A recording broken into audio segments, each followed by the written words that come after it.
ഷോയിലേക്ക് സ്വാഗതം. നദികളാലും കായലുകളാലും തോടുകളാലും സമ്പന്നമായ നമ്മുടെ കൊച്ചു കേരളത്തിന്റെ സംസ്കൃതിയുടെ ഭാഗമാണ് ജലോത്സവങ്ങൾ.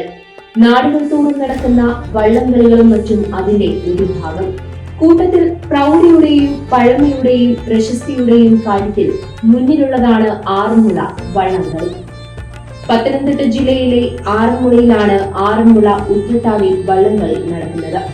ചിങ്ങമാസത്തിലെ ഉത്രട്ടാതി നാളിൽ അരങ്ങേറുന്ന ഈ മഹോത്സവത്തെ വ്യത്യസ്തമാക്കുന്നത് അതിന്റെ ചരിത്രം തന്നെയാണ്. അർജുനനും കൃഷ്ണനും സമർപ്പിച്ചിരിക്കുന്ന ദക്ഷിണ ഭാരതത്തിലെ പ്രധാനപ്പെട്ട വൈഷ്ണവ ക്ഷേത്രങ്ങളിൽ ഒന്നായ ആറന്മുള പാർത്ഥസാരഥി ക്ഷേത്രത്തിനടുത്ത് പമ്പാ നദിയാണ് വേദി. ക്ഷേത്രത്തിലെ വിഗ്രഹ പ്രതിഷ്ഠാ ദിനമാണ് അന്ന്. തിരുവോണ സദ്യയ്ക്കുള്ള വിഭവങ്ങളുമായി കാട്ടൂർ മങ്ങാട്ടിലത്ത് നിന്നും തിരുവാറന്മുള ക്ഷേത്രത്തിലേക്ക് വരുന്ന തോണിയെ അകമ്പടി സേവിച്ചിരുന്ന പള്ളിയോടങ്ങളുടെ പ്രൗഢിയും കായികക്ഷമതയും കലാമേന്മയും പൊതുജനങ്ങൾക്കായി പ്രദർശിപ്പിക്കുന്ന ദിനം. വള്ളംകളിയുമായി ബന്ധപ്പെട്ട് പല ഐതിഹ്യങ്ങളും ചരിത്ര താളുകളിലുണ്ട്.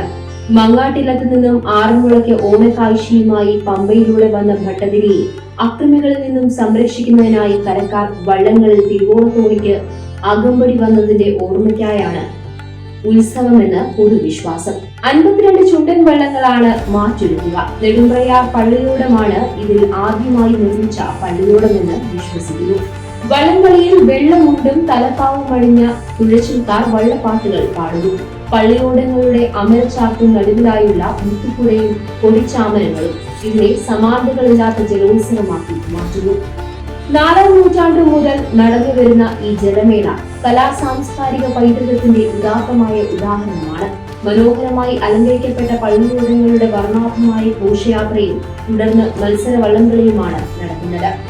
വള്ളംകളിയെ പറ്റി പറയുമ്പോൾ ഇങ്ങനെ വള്ളസദ്യയിൽ ഒഴിവാക്കും.